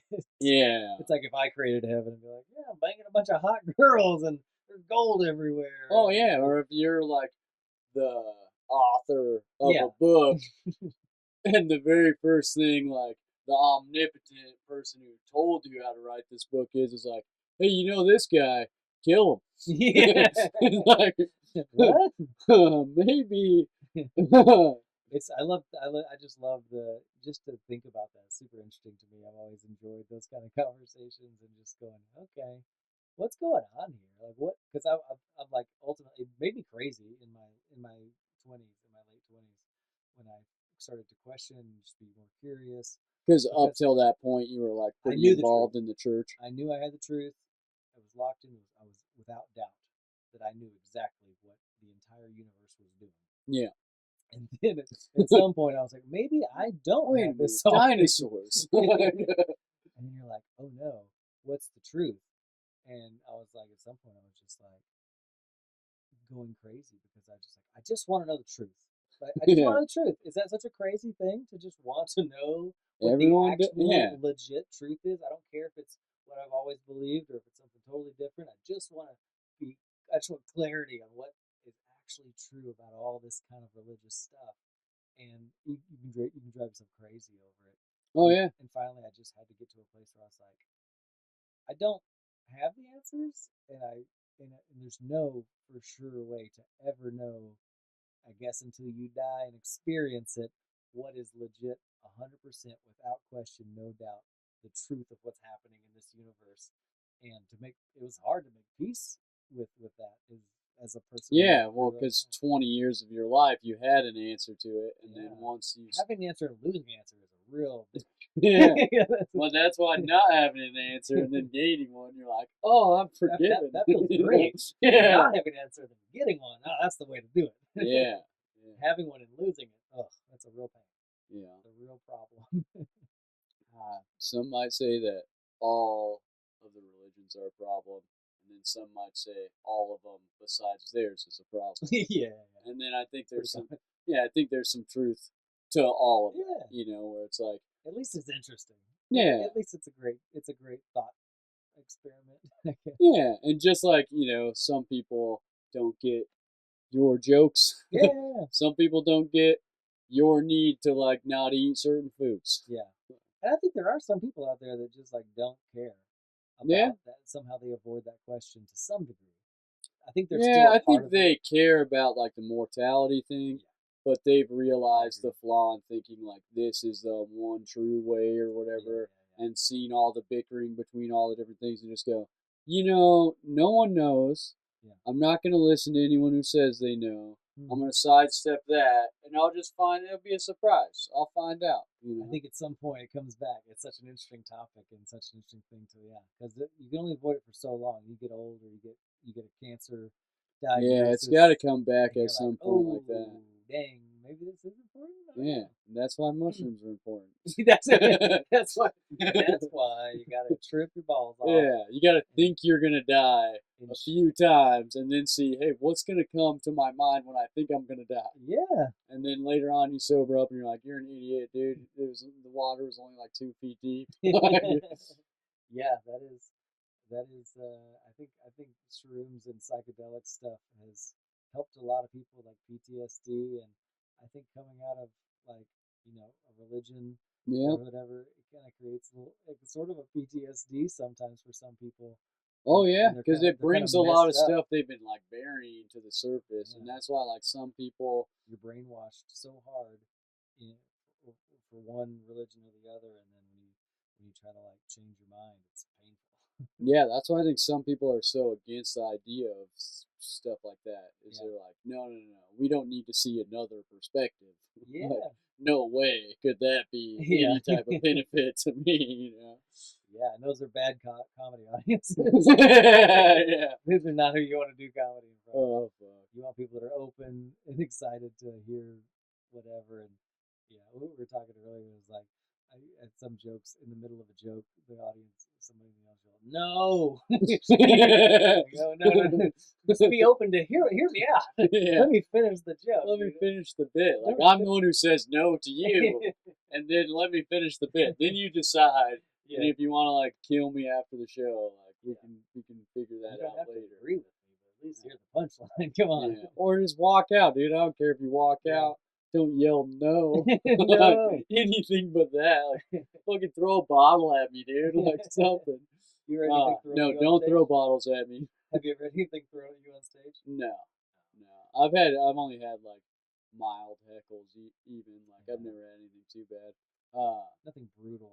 I've had a lot of hecklers, mostly just drunk people who are just completely oblivious at the moment because they're just so out of their head or Trashed, whatever. yeah. And those are tough to handle, but yeah, I haven't had any brutal stories or any brutal experiences. But we've dealt with those guys. I actually did a comedy festival last at the end of last year, and the show I was on was really early in the day, like 4 or 5 p.m. Like because the comedy Oh festival on wow, the yeah. weekend, so it starts early. Yeah. We were one of the earliest shows that night, and it was kind of a light crowd, and so we're all kind of like, oh, how's this gonna Yeah. go? I don't know if A this. light crowd, nobody's been drinking yet. It's not a prime audience kind of timing or situation at all.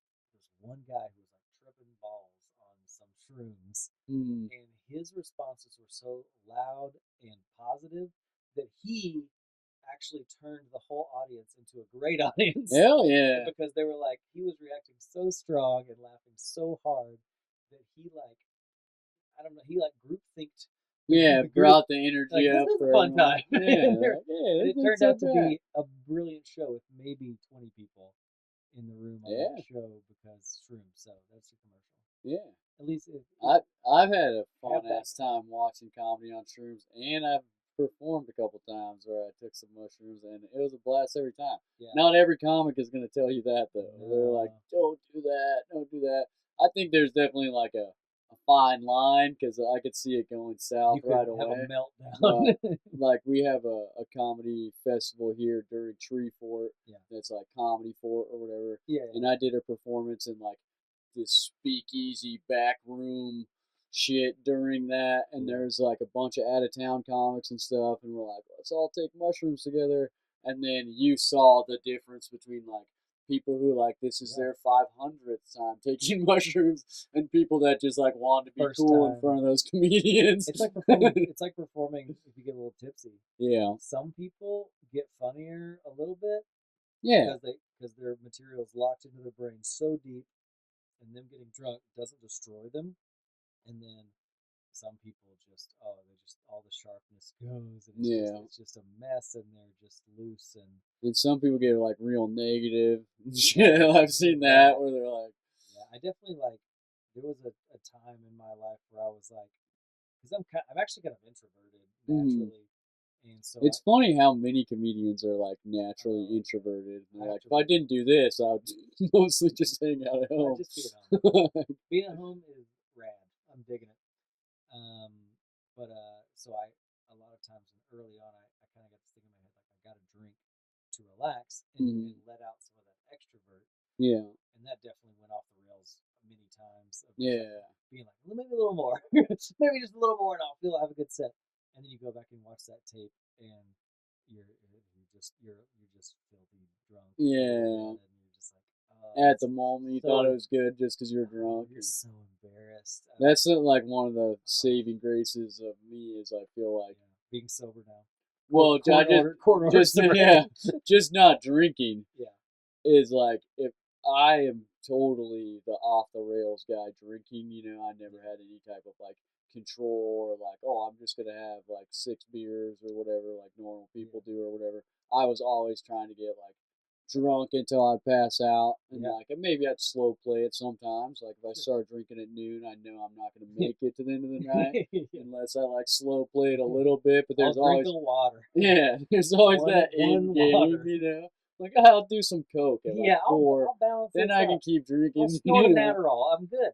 But I feel super lucky in a sense that like I know I would have done that with comedy, where Yeah, like I drink a little bit because like I'm way more sociable and yeah. I feel like I get out of my shell and I'm like better at Mhm. communicating with people, and then that would turn into me just being like trash drunk, making a fool of myself It's a more slippery nights than slope. not. Yeah, And I like to hang out till like yeah, the end so I can like see everyone's shit, talk to everyone and stuff. yeah. And if that's me drinking, like at the end of every one, I would be the guy that they're like, this guy's It's like, fucking, he's got to I go, hope you're bro. not driving. Oh yeah. Yeah. I found that I can. I didn't believe it, but I found that I can perform stone cold sober Hmm. and turn it on just the same. Yeah. Like when I'm sitting in the audience, I'm a little terrified, So like, Beforehand. yeah. Yeah. So like, I'm on some medicine right now for my ulcerative colitis that I Hmm. can't drink a drop of, not supposed to drink a drop of alcohol on. Yeah. So, tonight, I was sitting back there sipping. I actually found a non-alcoholic beer, which Hmm. was fine. Yeah. But before the show, before I went up and did my set, I was like breathing hard, and I was like getting all like The nervous and heartbeat tingly, and heart was going. going. And I've been comedy for like 6 years, which is not a ton of time, but it's enough time that whatever. But I Yeah. Hundreds of sets. still got those nerves going, and it's so weird. Like it's always so funny because I, especially if I'm not drinking at all, Hmm. I will feel all those nerves, and even while I'm telling the jokes, I'm kind of having that weird inner monologue that's going on in your head around the jokes. Yeah. So like there's this whole like stream that's going through your brain while you're also remembering and telling the jokes. But sometimes your brain's not in the telling of the joke. Your brain is doing a little something else over here. Yeah. I'm nervous. Do they like that? Da, da, da, da, da. You're taking in everything, and it's funny to me that other people can't see that. Like I've gone on stage before, and like maybe I had been on stage for a while, and I'll get off stage, and my girlfriend will say something like, "Man, you really look really comfortable up there." And I was like, I was Yeah. dying on Yeah. the But people are inside. like, you're so confident. And I you're like, was fucking. I was like, you didn't see. I'm glad you didn't see me shaking because I felt like I was trembling. Yeah. But especially the first couple of minutes. I It's feel like we get pretty good at hiding it, I though. guess maybe I'm just like maybe I'm a great actor. I Yeah, didn't I even know. used to smoke a lot of weed Yeah, before doing comedy yeah, I because, can't. like, I haven't drank for 5 years, over 5 years, Yeah, but I still like. I'm not sober. I like doing a lot of different shit, you know. Sure.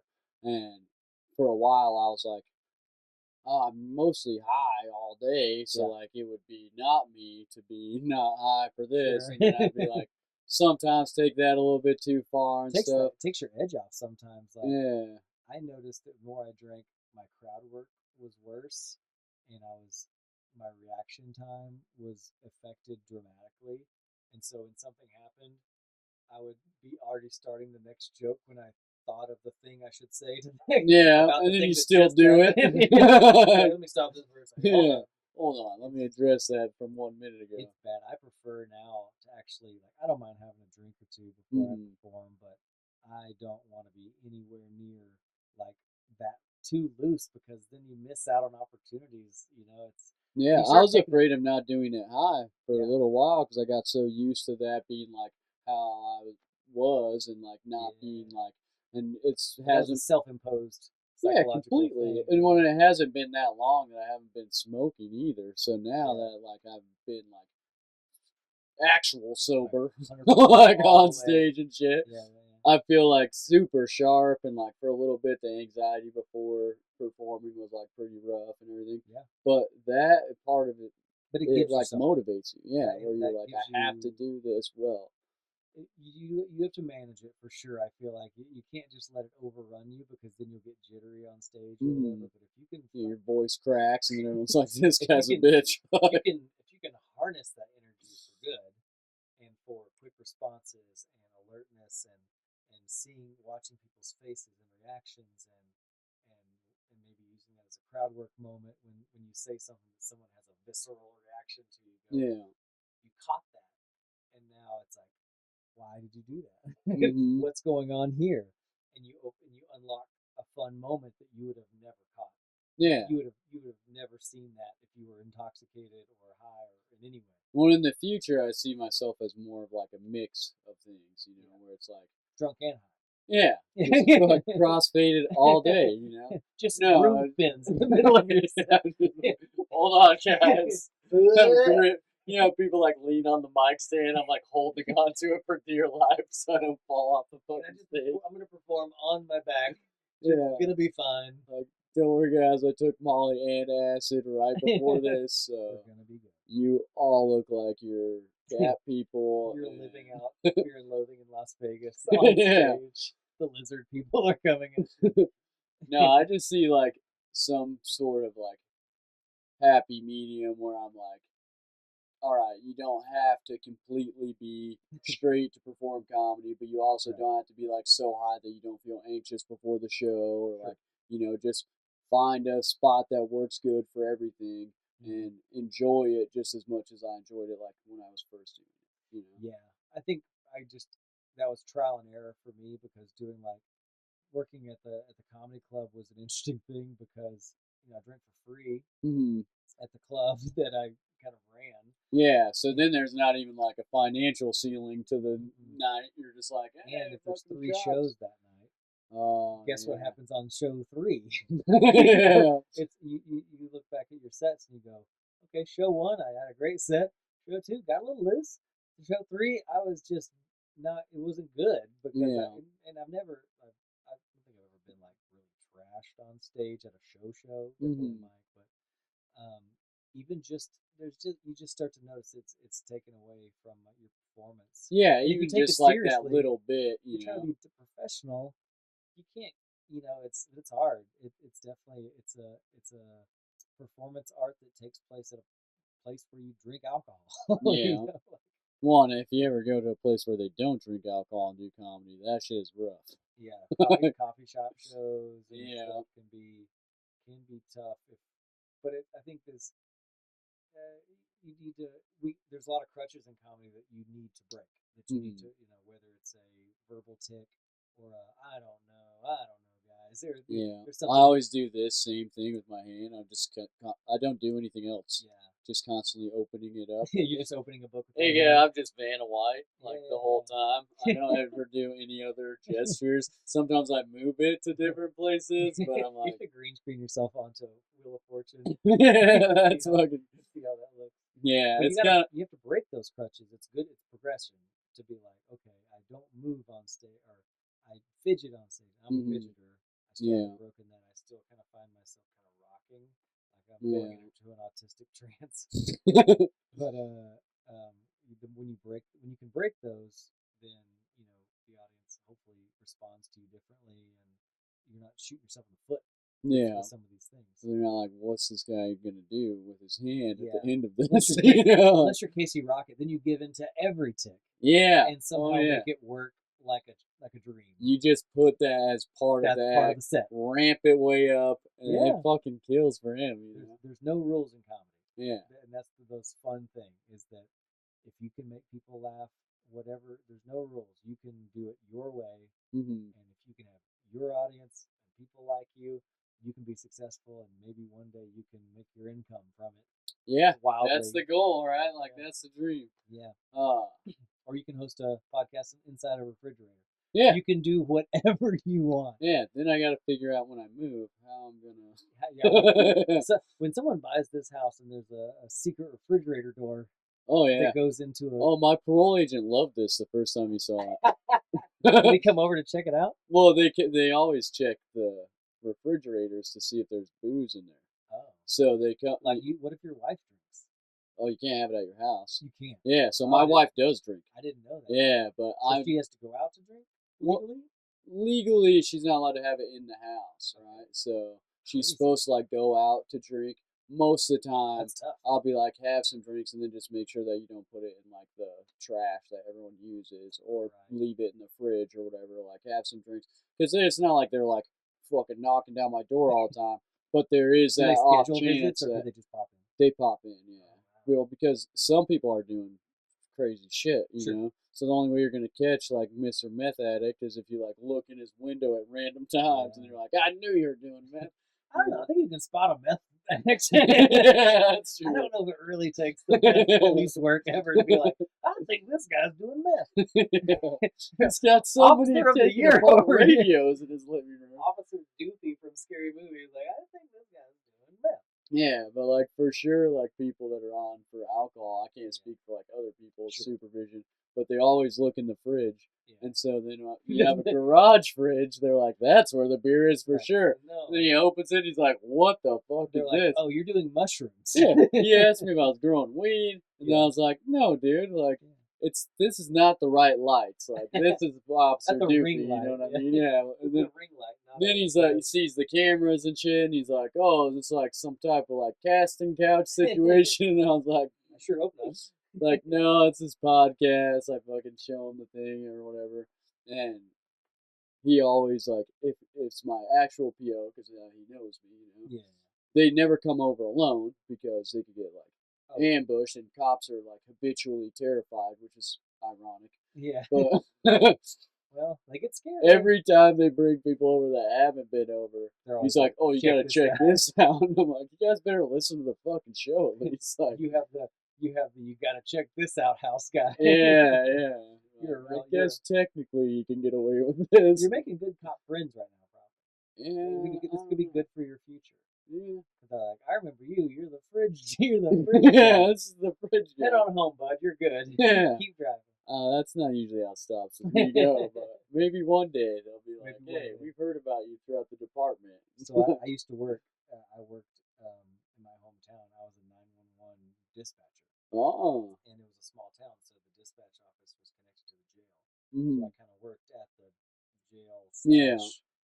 And that was some wild times. And so all the cops knew me because I was the guy they called on the radio. Yeah. When they needed anything. Yeah, you're constantly sending them back up or talking whatever to them they about need. whatever. That was their life support sort of kind of.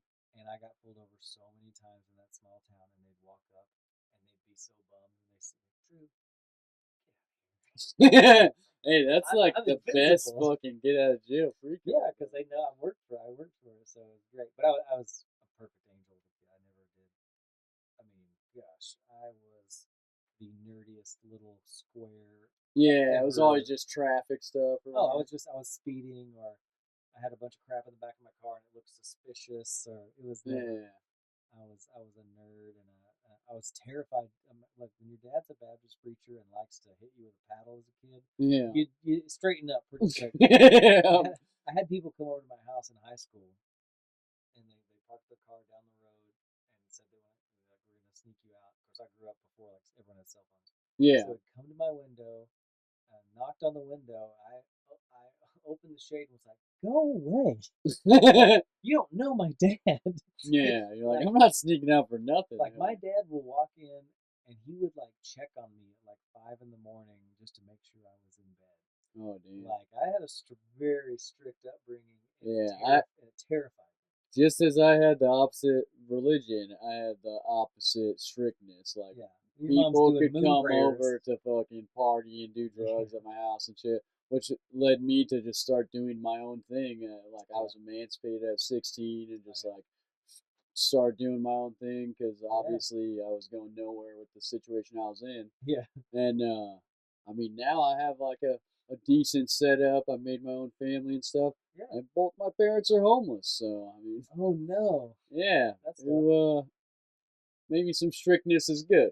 Yeah, 'Cause well if you're maybe. allowed to just party all the time, and the only thing keeping the wheels on is that there's a bunch of kids around, and you're Yeah, still letting them party, and then eventually the kids all like go their own way, and then you're like, all yeah, right, I'm just gonna go live in a van or a tent or whatever. And yeah. Consequences. yeah, it's There are true. there are consequences to your actions, and living it too hard too fast Yeah. definitely will not work out in the long Especially once you start getting up there in age, you're like, fucking, run. this is Yeah, gonna you're. eventually be like detrimental. I And they're know. like, nah, I got shit under control. And you're like, Yeah, alright, that's tough, man. yeah. That's crazy. I mean, We've been in it fucking quite a long oh, time okay. though, and I want to make sure that you get an opportunity to plug like anything you got going on, upcoming shows, social media.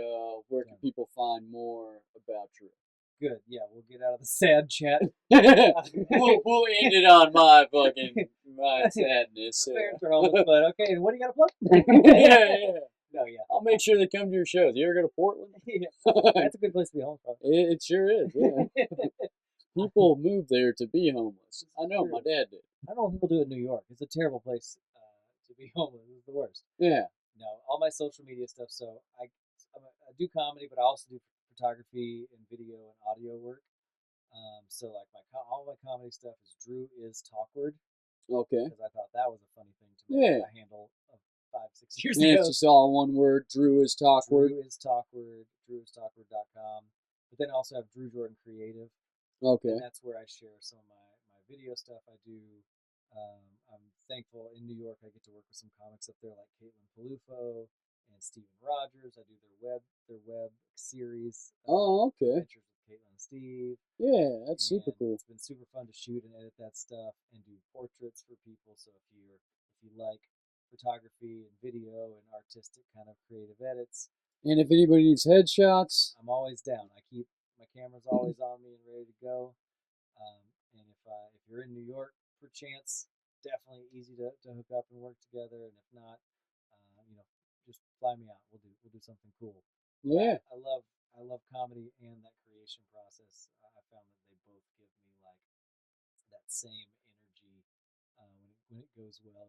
So yeah, and it's cool that you have jobs that like work well together.